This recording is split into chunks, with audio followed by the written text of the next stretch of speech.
Hatam itu sudah sangat luar biasa karena pada saat itu sebagian besar masyarakat Indonesia itu tidak mengenal bacaan takbir, sebagian besar.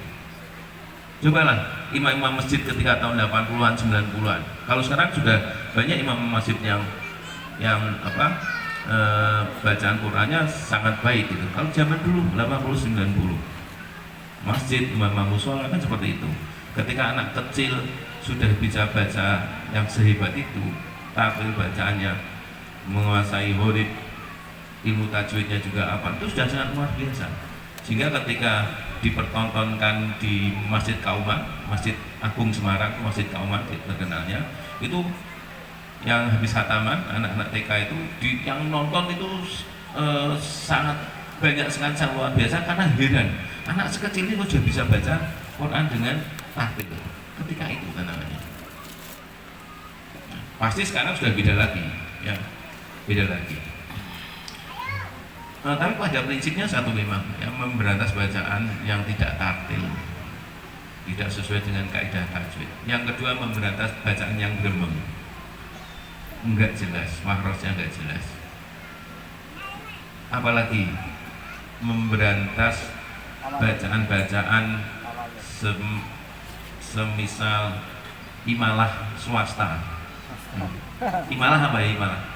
Bacaan imalah apa? Bunyinya imalah. Memiringkan? Contohnya? Gimana bacanya? Contohnya? Ini lewat apa? Ini lewat. Bismillahirrahmanirrahim. Contohnya?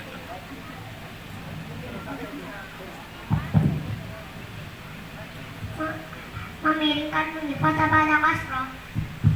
Terdapat di surat 11 sudah 112 Majereha. Itu imalah negeri. Karena yang miring itu cuma satu itu, gitu loh. Nah kalau yang di luar itu kan berarti imalahnya swasta aja. Bismillah, Al-Fatihah. Jadi kan itu. Loh, yang miring satu kok jadi banyak sekali, semua miring-miring semua. Ketika itu tantangannya itu gitu. Bacaan-bacaan yang gremeng, imalah-imalah swasta semacam itu. Kemudian apa? Assalamualaikum apa? Waalaikum assalamualaikum. Tawalud ya, tawalud dan masih banyak lagi. Ketika itu tanya itu. Alhamdulillah berhasil. Nah, kami sekarang ini misinya ditambah lagi nih.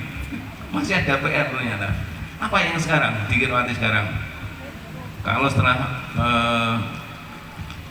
tadi bagaimana memberantas bacaan yang tidak tajwid, yang tidak tabel, tidak sesuai dengan kaidah tajwid, bacaan yang miring-miring, tawalud dan lain-lain. Yang sekarang kami dapat PR baru apa? Memberantas bacaan lucu. Kaku. Setengah mati loh ternyata. Jadi sudah 6 bulan ini kami memberantas itu. Ya, apa misalnya? Iya. Satu misalnya, bak itu bibirnya tidak boleh terlalu rapat, misalnya. Memang benar sih. Tapi sampai hampir tidak rapat sama sekali begitu. Sehingga muncul bacaan seperti wahu, awak, karena tidak rapat itu. Itu gitu.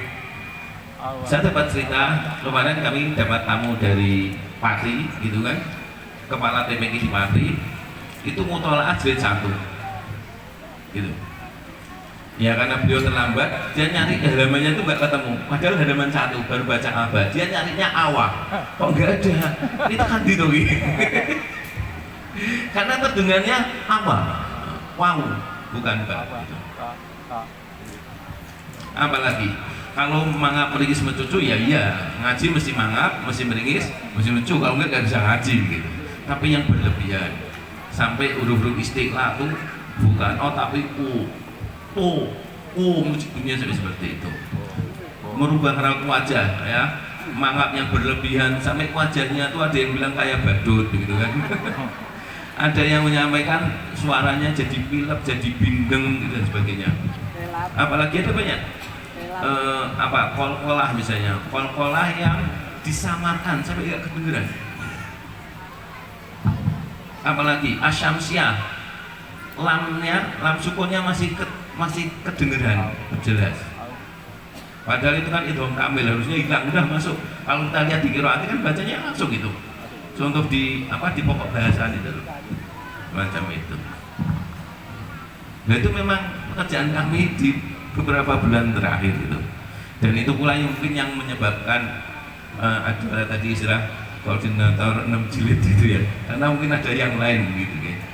Jadi memang ayah kami itu dari dulu ya bacanya seperti kebanyakan orang, artinya bacaan-bacaan yang masyhur begitu. Bacaan yang sesuai kaidah dari kitab-kitab yang masyhur juga gitu ya. Karena bacaan-bacaan yang tadi saya bilang yang sedang kami berantas, yang saya katakan sebagai bacaan lucu itu kan munculnya dari tahun 2010-an. Mulai disosialisasikan atau mulai agak resmi itu 2013-an. 2013, kemudian setengahnya diwajibkan 2017. Jadi dikenalkan 2010. Padahal ayah kami wafatnya 2001 gitu. Lah itu dari mana? Lah kalau kami ditanya enggak tahu dari mana itu, tiba-tiba muncul gitu. Sehingga kami dari keluarga berusaha untuk meyakinkan, tolong dong kembali dong, jangan diajarkan begitu, jangan begitu. Ya akhirnya melepaskan diri, membuat buku sendiri yang dikenal dengan Ikhtisar wa Idhofah itu untuk melanjutkan bacaan seperti itu. Nah karena ini kapalnya ditinggal, penggunanya masih banyak, ya kami yuk kita supiri yuk kapalnya kan gitu aja sebenarnya. Ya nggak ada nakodanya, kita nakodai bareng-bareng sambil kita mengembalikan. Tapi kalau kita lihat tadi, alhamdulillah, terima kasih Pak Ye, Pak Tony, Pak Samsi dan lain-lain yang sudah membantu Lamongan, ya membantu Lamongan. Bacaannya sudah jauh lebih baik daripada kemarin gitu ya. Beberapa daerah masih belum bisa seperti itu, ya. Ya kami memang menyadari itu memang itu proses ya, proses untuk mengembalikan bacaan yang sesuai dengan kaidah, bacaan yang ada ulamanya yang ngajarkan gitu. Ya, cara baca Quran ya ada kaidah kitabnya, bacaan yang masyhur. Jangan sampai kami itu sedih ya, beberapa kali itu kami dapat laporan dari beberapa kota terutama di Jawa Timur itu ya. Imam sholat ya, habis malah sholat Jumat malah habis jadi khotib, kemudian jadi imam, selesai imami digeruduk sama jamaahnya, diprotes. Ngimami kok mau Qur'ane kaya ngono kan emang tidak masuk gitu. Nah, kita akan kembalikan karena ayah kami bersaksi bacanya kayak gitu. Ayah saya tuh kamarnya jejer sama saya. Saya tahu persis dari bangun tidur sampai tidur lagi. Ngimami kami gitu ya. Kami semua 13 ngaji Qur'annya sama beliau semua. Sama beliau semua gitu. Jadi bacanya sama sekali kayak gitu. Dulu pernah mondok di Kiai Asrol Kaliwungu di Rodotul Quran Kiai Turmudi Taslim. Pondoknya sampai sekarang masih ada. Enggak ada kok yang baca begitu, enggak ada. Monggo ke sana gitu. Enggak ada baca begitu. Jadi maka kami misi pertamanya yaitu mengembalikan ke bacaan yang sesuai kaidah bacaan yang masyhur. Nah, Lamongan alhamdulillah insya Allah berhasil ya mengikuti Gresik ya, Gresik. Amin. Ada banyak PR yang lain yang masih kami kerjakan. Di antaranya adalah tentang bagaimana berkomunikasi, melakukan pembinaan dan lain-lain gitu ya. Bagaimana berqiraat itu yang wajar. Jadi guru qiraat yang wajar, jadi pengelola TPQ yang kegiatan yang wajar. Dengan kewajaran itu kita akan menghormati lingkungan kita, menghormati keluarga kita, kita punya keluarga, menghormati tetangga kita, kita punya tetangga. punya perangkat desa, punya sekolahan, punya pemerintahan kecamatan kabupaten. Itu harus dihormati. Gitu. Di sebuah kabupaten di Jawa Tengah itu ada kejadian itu begini. Ya. Karena Kiroatin ketika itu menghabiskan semua sumber daya yang dimiliki, waktu, biaya, tenaga habis-habisan semua digunakan untuk Kiroatin secara tidak wajar, sehingga kocaknya itu ditantang ya sama istrinya. Gini, Mas, milih Kiroati apa milih aku? Akhirnya mengundurkan diri jadi kocak gitu. Ya karena menurut kami tidak wajar, sehingga ada pengurus atau pengelola lembaga Kiroati, kepala TPQ itu yang ibunya sedang dirawat di rumah sakit pun terpaksa tidak bisa nungguin gitu. Ada yang punya tetangga anaknya satu samping rumah lagi mantu satu-satunya nggak bisa hadir gara-gara Kiroati. Jadi Kiroati jadi biang masalah segala-galanya kan. Nah itu kan kami tidak mau yang begitu gitu. Jadi ada banyak hal PR-nya dari budaya berkiroati. Nomor satunya ya bacaan tadi gitu. Oke. Jadi pelan-pelan monggo ikut saran pembinaan dari Gresik dan alhamdulillah insya Allah keberhasilannya sudah mulai kelihatan, dan kami sangat berharap sekali Lamongan itu cepat mandiri gitu ya, dan mandiri gitu. Cepat. Pengen karena terus terang kami di pusat itu kalau ada yang sudah mandiri itu kami plong itu pikirannya jadi untuk yang lain, fokus yang lain begitu ya. Ustadz yang berbahagia, Pak Kiai, Bu Nyai, ada banyak yang kita lakukan ya. Yang pertama, kami sedang menyederhanakan administrasi. Janganlah mengelola Kiroati itu habis waktunya untuk kegiatan administrasi. Nah, kami kembangkan aplikasi berbasis WhatsApp, WA. Dan dia kan tidak bisa WA. Sederhana mungkin untuk segala macam pelaporan, ya, segala macam data yang kita perlukan bisa diambil di situ dengan langkah-langkah yang sederhana. Jadi nanti intinya sudah aplikasi belum? Sebagian juga.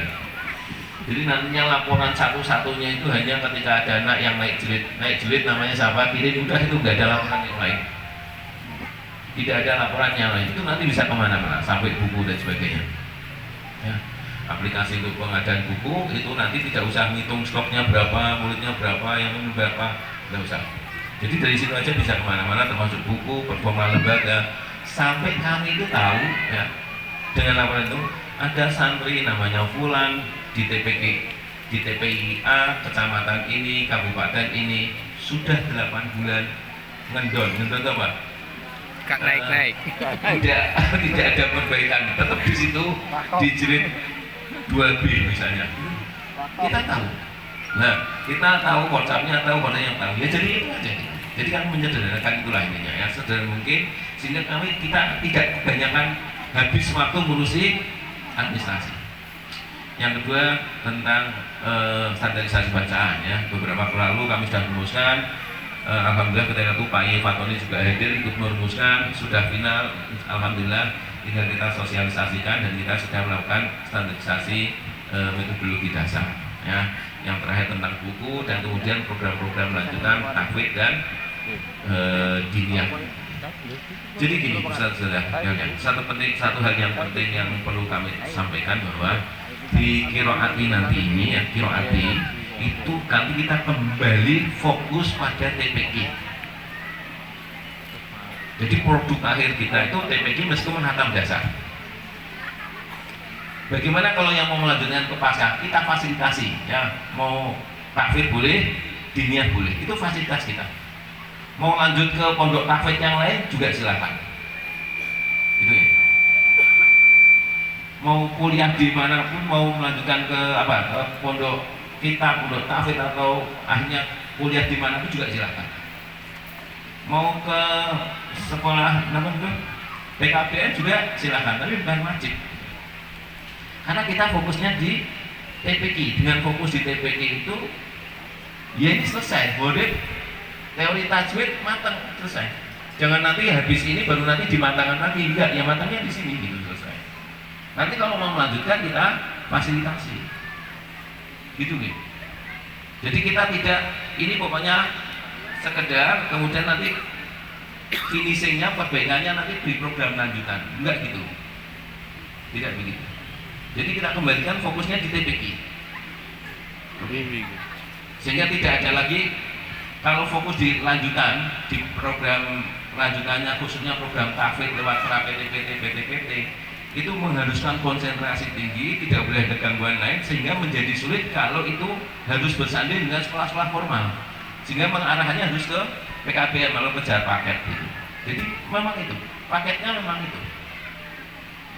Kalau kita enggak nanti kira-kira kembali yang dulu, fokusnya di TPQ. Lulus TPQ silakan. Jadi tidak lagi hanya haknya Korcam saja yang punya hak buka program PTPT atau program tahfidz. Enggak. Semua lembaga yang punya kemampuan untuk membuat menyelenggarakan program lanjutan, program pasca, silakan. Yang mau buka program tahfidz juga silakan. Di kami di Rodotul Mujahidin, ya, TPQ pertama yang di sini kepala sekolahnya, kepala TPQ-nya kebetulan hadir, Kak Azizah. Kak Azizah itu anak nomor 3. Beliau koordinator cabang Semarang 2, Semarang 22, Semarang 2. Beliau koordinator cabangnya sekaligus kepala TPQ di Rodotul Mujahidin. Kami tidak punya pra-PTPT. Jadi setelah lulus fasilitasi langsung program tahfidz. Boleh, ya boleh aja. Silakan. Dan itu hak semua TPQ yang mampu gitu. Semua TPQ yang mampu silakan. Gitu ya. Jadi kira-kira gambaran besarnya seperti itu. Gambaran besarnya bahwa fokus kita adalah pembelajaran di TPQ. Final. Monggo NU ini kembali ke kita. Karena mereka mungkin beberapa praktek sifat dulu mungkin mengerti atau diajarkan, tetapi kan teorinya juga tidak detail. Juga sekarang ini kan kecenderungan di qiraat itu santrinya makin dari makin kecil, gitu ya. Di tempat kami yang masih ada sih yang lulus usia SMP masih ada, tapi sudah segelintir. Kemarin kami hataman 70 persis ya, 70 persis. Ada sih SMP-nya ada 1. Kemudian ada SMA kelas 5 masih ada, terus sudah segelintir. Sekarang sudah mulai dominan tuh kelas 1 ke bawah, khatam. Jadi dengan qiraat ini bukan tidak mungkin loh, khatam sedini mungkin. Ya, beberapa waktu lalu saya bersama sama Ustadz Samsi ikut khataman di Surabaya. Khatam seperti ini usianya 3 tahun 10 bulan. Khatam bener, saya foto sampai itu. 3 tahun 10 bulan sudah khatam bener ya, pas jadi mandirinya ini. 3 tahun 10 bulan. Dan memang kejujurannya ke sana. Di tempat kami pun begitu. Nanti setelah lulus ikutkan ke program tahfidz atau program diniyah. Kalau di Tarbiyah atau Talabahnya ada diniyah, ya monggo saja. Ya itu pilihan. Itu ya. Khatam tingkat dasar masih tetap ngaji lagi. Dan ngajinya sampai kapan? Kalau ngaji kan sampai mati gitu ya. Tidak ada batasannya. Ya, profesinya apapun, ngajinya tidak berhenti. Gitu. Ya, jadi memang terus harus belajar. Saya rasa itu ya, itu gambaran secara garis besar program-program qiraati yang sedang kami lakukan dan program-program ke depan.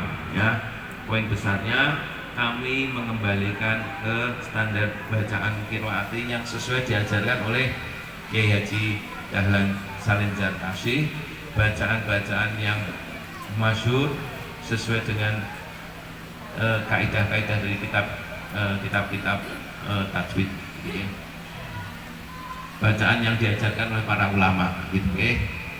Bacaan yang kami tidak tahu asalnya dari mana itu yang mohon maaf kami hilangkan bagi para pengguna qiraati.